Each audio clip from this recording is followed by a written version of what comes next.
Hey guys, welcome to this week's Facebook Live. I think I am live. Andrea Caprio here. Welcome. Today I really have a very interesting theme I want to share with you.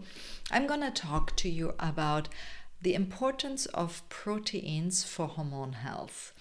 Now, proteins are important, and this might be the answer to improve your hormone health. And I will explain, of course, a little bit more about it just in a second. But first of all, welcome to everybody being here. I just want to make sure everything works, but it seems today that things are working, which is really great. Just need to find my, there's always something, my bearing here to make sure that I'm all there. And yeah, I want, oops, what is happening now? There's always something. I don't want to use this feature. Okay, let me stay here. I don't know what is wrong here. There's always something with Facebook Live, I must say. Sometimes it's really difficult to do those. But let me talk about hormone health and proteins. So what I want to share today is basically first of all, explain a little bit more about proteins, what they are and why you need them and why they are so important. I will share with you also how much protein you need. And then we talk, of course, about plant-based and animal-based protein.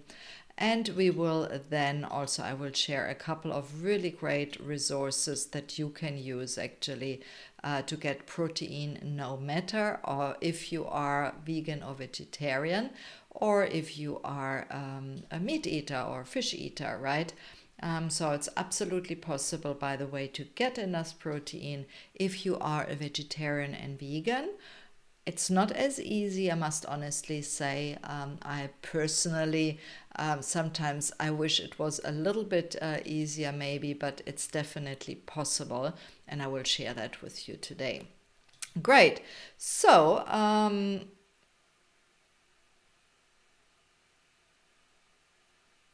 okay, I am not sure what's happening. I'm told that I'm spamming you. Okay, that's interesting. I haven't had that one yet. Okay, anyway, I will continue, and if not, I will have to post that later on because Facebook is telling me that I'm spamming you. Okay, every day there's something new. Right, so let me talk about protein. First of all, proteins are, you probably know that, but I just repeat it so we have, everything together here. Proteins are really the building block of our health, right? Without protein, we cannot develop, we cannot grow our bones, our muscles, our tissues, and everything. So they are super important for that, and you probably know that. Proteins are, by the way, made of amino acids. Some of the amino acids are really essential, some are easy to get, and some others not so easy to get. But you might not have known that proteins are also very important in terms of regulating your blood flow, are important for your neurotransmitters, neurons, and also for your hormones, of course. That's the theme of today's talk, and also, by the way, of the blog post I have put, which now I cannot share with you because, as I say, I don't know, Facebook is doing something funny here. I have no idea what is happening, so I will have to post that a little bit later. But you definitely want to know or want to make sure you have a complete amino acid, which, by the way, are available. I'm back here. Let me post this actually quickly while it lasts. So amino acids, some of them, or let's put it like this: the essential amino acids are really available in animal protein, whereas when you don't eat animal protein, you need to be very careful to balance the plant-based protein to make sure you have all the amino acids in the different protein sources. For example, there it's a good idea to combine, I'm now talking a little bit in advance already, but we're just there, for example, to combine rice with beans, which have different amino acids, but the combination of both gives you then the essential amino acids. So it gets a bit complicated, and I don't want to overcomplicate this here, because in the end, I really believe in making sure you eat balanced, right? And you don't make it too much of a headache what to eat and what not to eat. So I always like to give my clients, and give you, of course, an easy way to make it simple to eat healthy without, having to count calories or count exactly the grams of amino acids or proteins or whatever, you are eating and so on. But as I said, proteins are very important also for your hormones. They basically regulate your hormones, and having enough protein makes that your hormones are more balanced and nourishes them also in a way. So you are more likely to have a balanced hormone level. Neurotransmitters plays a big role as well. And it's really part of, building our cells in our body and transporting the essential nutrients from basically one organ to the other. So that's really why it's so important. And by the way, protein is also really important. Some of the amino acids play a big role in controlling body fat and transform fat basically, or the fat, the cells that would use the fat in a certain way into actually energy. And that's again also to go back to the neurotransmitters and the hormones. They benefit a lot from amino acids. There are a lot of very interesting studies done around amino acids. I actually use that a lot myself. I will actually, here I have it. I will share with you one really great resource. That is Trudy Scott, who is a friend of mine, by the way. She's a really amazing nutritionist, very well known. And I love this book because basically through through amino acid therapy, if I may say so, it helps to balance hormones and helps with anxiety and food cravings as well. So I really like working with that and would recommend, definitely looking into it. If you have cravings, if you struggle with hormone issues, you want definitely to go a little bit deeper, but you want a professional helping you with this. And of course, I would love to help you, or why not check this book out? Now, how much protein do you actually need? That's always the question I get. I must say the amount of people who ask me this is really, almost everybody. I really believe hormones are very important, obviously, but many people, and if I just look at working with hundreds of my clients, most people don't eat enough protein, right? Most people have too many carbs, not enough fiber, not enough protein, and usually too much unhealthy fat. Now, I don't say that fat is bad, but there is healthy fat and there's obviously having the right amount of fat as well. So fat is needed, but if it's a good source, it can even be a little bit to the higher amount, but protein is definitely important. And your protein in terms of the gram you're using, by the way, should definitely be more than fat, and even calories should be equal, knowing that fat has higher calories. But now to answer the question is, how much do you need actually every day? And there are various, if you look online and you Google it, by the way, I did that some while ago, you get all kind of different replies on it. Literally, it's one of those things, everybody says something different. The most I find, and what personally I also believe in, and many nutritionists, is the average adult needs about 0.36 grams per 1 pound of weight. And that would be, I think it's 0.8 gram per 1 kilogram. So if, depending on if your metrics, right, the metric system. So that would mean, like, if somebody is 150 pounds, it would be 54 gram of per day. I, in general, because most people, they will not calculate, and again, I like to simplify. I usually recommend my clients to have at least 75 grams per day of protein. Of course, sometimes it can be maybe 60 and sometimes 90 or so, but somewhere around there is, for me, what I found works for most people, without making it too much for somebody who is overweight, maybe, because then it can become quickly a lot, actually, versus having too many, too much protein for somebody who is maybe on the lighter side. Right.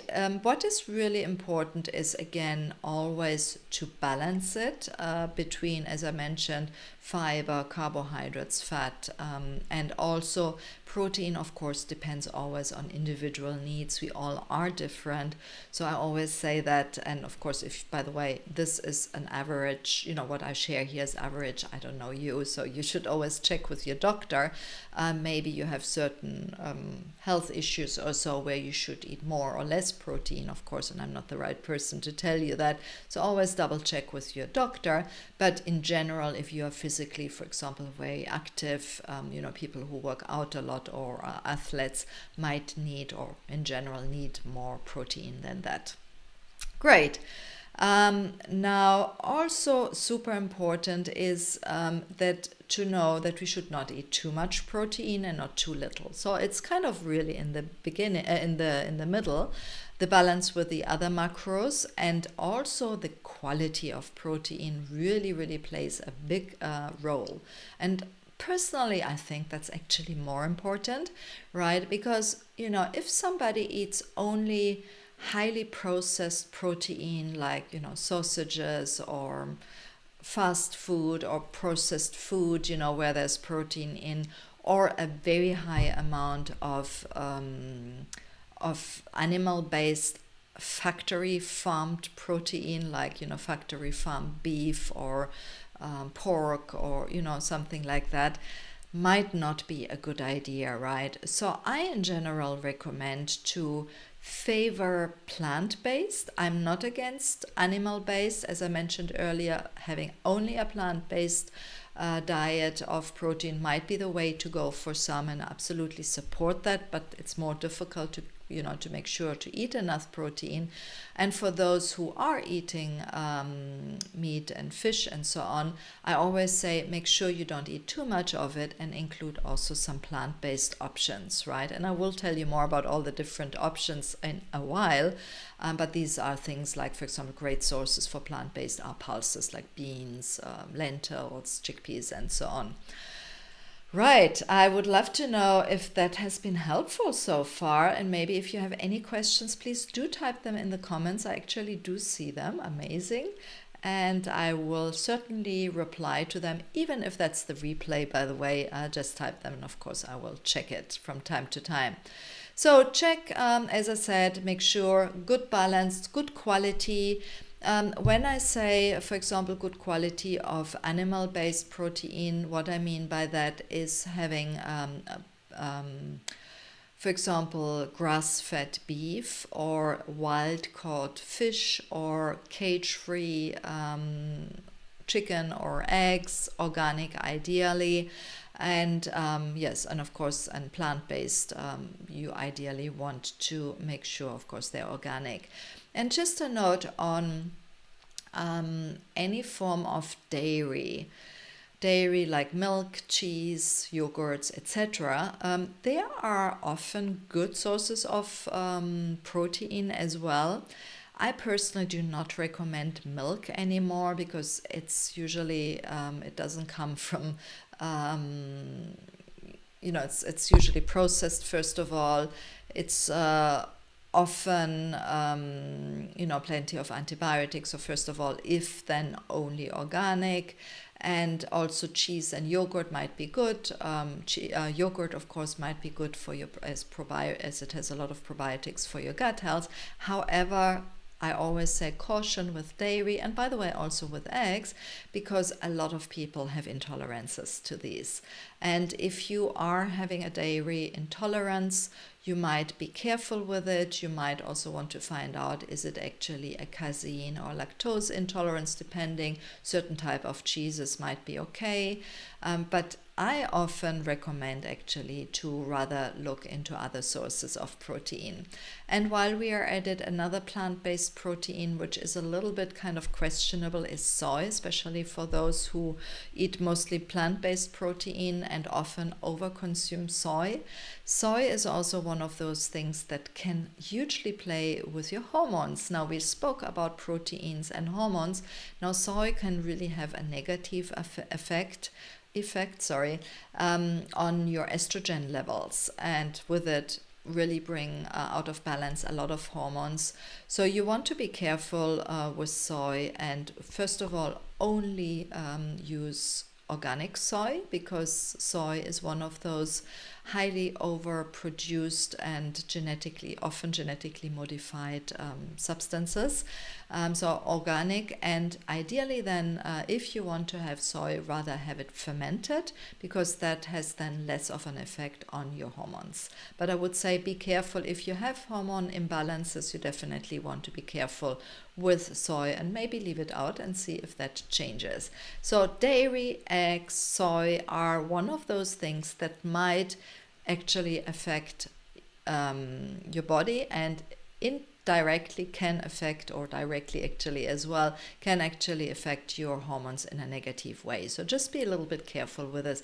Again, if you need any help, reach out to a professional, and of course I would love to help you with this. So if you have any questions, please do ask me about it. And by the way, I have shared in the comments with you the link to the blog post where everything I tell you today you can find basically, and in there you also have a link where you can book a session with me. So if you want to know a little bit more about how to balance your hormones, or other health concerns you have, how to use protein better for you, or whatever it is, please feel free to sign up. I usually keep always a little bit space for people like you. Great. Now, I have also in that blog post added a really handy guide that gives you the content of animal-based and plant-based sources. So you definitely want to check it out. I will now not rattle down everything, but you definitely want to check it out to see that, because it's really great. My team has actually done it, so I'm really happy about that. So to give you an idea, just to give you a little bit an idea. So we have protein content for animal-based sources. So I give you, normally it's the average serving I'm giving you. So for example, 3 ounces of chicken has 23 grams of protein, right? Similar amounts you will find in pork. Shrimp is a little bit lower, but still 19 grams. Beef is also around there. Salmon has 17 grams. Cheese has 7 grams, and milk is more or less one cup milk is around the same. By the way, for cheese it's for 1 ounce, and one egg has about 7 grams. So it gives you a little bit an idea of how that is. Now, if I compare that to plant-based proteins, you will see immediately that there are a lot of plants actually that have protein in it, which is great news for for everybody, but of course for those who eat plants more than maybe meat, that there is some, but it's much less compared. So for example, to give you an idea, a cup of broccoli has 5 grams. So if you look, eating 1 cup of broccoli, 5 grams, it's still great. By the way, broccoli is really a great source of protein. Same asparagus. Kale has 5 grams if you have 2 cups of cooked kale. Peas is really have quite high content, so you have 8.5 grams. Celery is 1.2 grams. So you have a lot here in actually that gives you some really great sources of protein. So that's great. So in conclusion, basically really important for you to have enough protein to balance it, to have enough balance between meat or animal-based and plant-based protein, and to make sure that you include them and ideally what I always recommend is making sure that you add some protein to each meal, because adding enough protein just in one meal is a little bit difficult. But if you add between 20 to 30 grams of protein each meal, you are really good, right?